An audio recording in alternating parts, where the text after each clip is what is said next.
There's the audience members.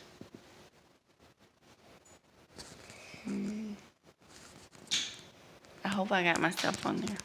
Oh, Huh? what is it? Okay. Are you ready? What do you picture when you think of the Caribbean? Small, colorful beach islands, white sandy beaches, beautiful plants and trees, and unique wildlife.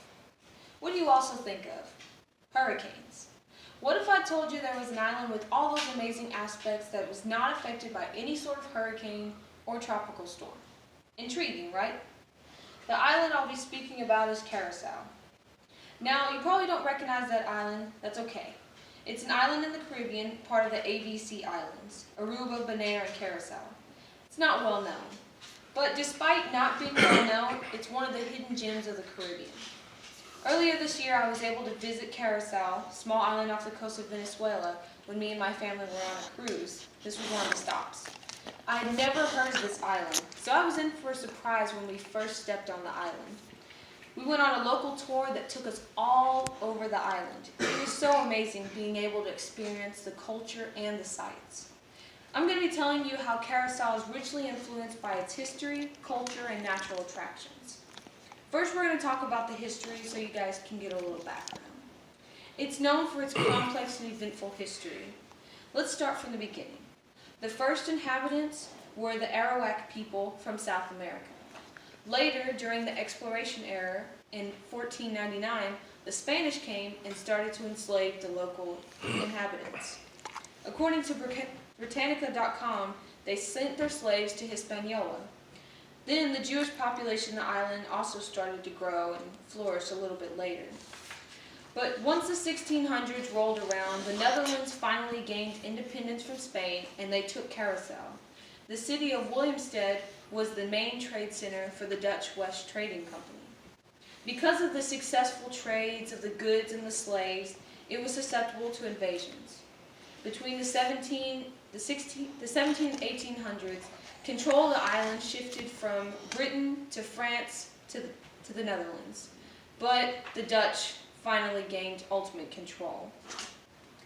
The Dutch living on Curaçao were heavily into slave trade, and so many plantations were built.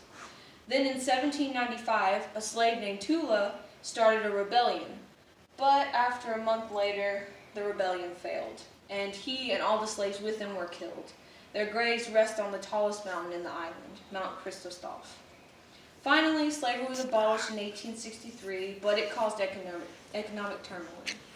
Finally, after World War II, Curaçao wanted independence, and they finally got it in 1974.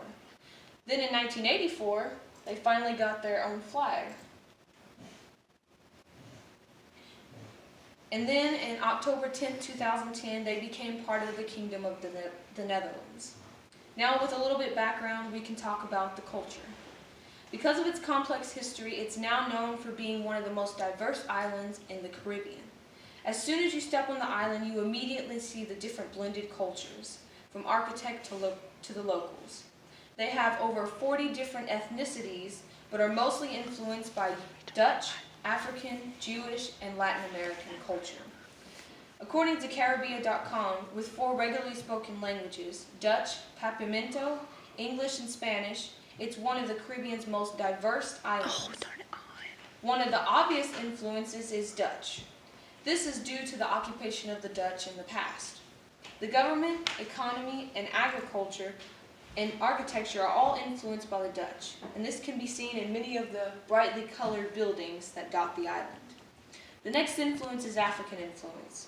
Due to the history of slavery, many of the descendants on Curaçao are from African descendants. So the African culture can be seen through the music, art, and language, especially language. Most people speak Dutch and Papiamento, a mix between Dutch, Spanish, Portuguese, and various African languages. The next influence is Jewish influences. Around 1659, Jews came all over the world to settle in Curaçao. By the 1700s, there were about 2,000 on the island. This led to the building of the Makev Israel Emmanuel Synagogue in 1732, one of the oldest standing still in the Western Hemisphere. It's also influenced by Latin America.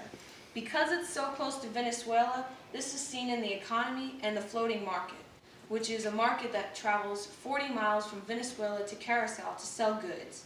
And it's also seen in the wonderful music, like the salsa, rumba, and others.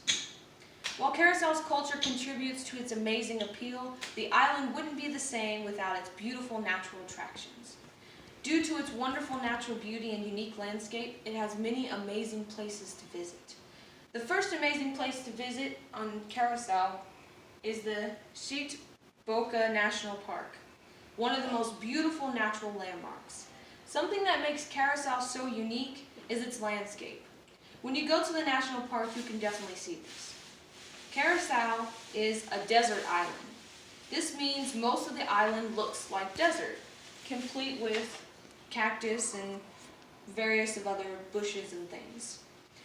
At this park, you can see this landscape, but you can also see natural inlets, which makes what the park is named after, which is 7 inlets.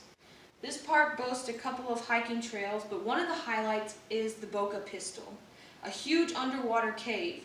And so when the water rushes towards the land, it explodes into the sky as if shot from a pistol. But it's not only known for its beautiful landscapes and landmarks, but also its amazing creatures, one of which is sea turtles. The next amazing place to visit is Playa Pescado, which is Fisherman's Beach. This is a small beach where local fishermen fish, cut up fish, and sell fish. They throw away whatever they don't use into the ocean, which attracts the sea turtles. It's a good place to go snorkeling because sea turtles swim everywhere around you. Just make sure you don't touch them out of respect for them because they're an endangered and protected species. The last place is Playa Nip, and it's the last and most enjoyable stop because it's the most beautiful beach in Curaçao. This beach is located on the west side of the island, and it features amazing white sand, stunning turquoise waters, wonderful coastal landscapes, and it's a great place to swim and relax. If you ever go to the island, these are great places for you to relax and to enjoy. In conclusion, Curaçao is made up of rich, complicated history, a diverse culture, and beautiful natural attractions. Curaçao was such a wonderful experience and a truly beautiful place, and I hope someday all of you get to experience that. Now think back to our earlier statement, a beautiful Caribbean island that includes all the wonderful, if not better qualities of an island, without danger of a tropical storm. Are you ready for your next vacation?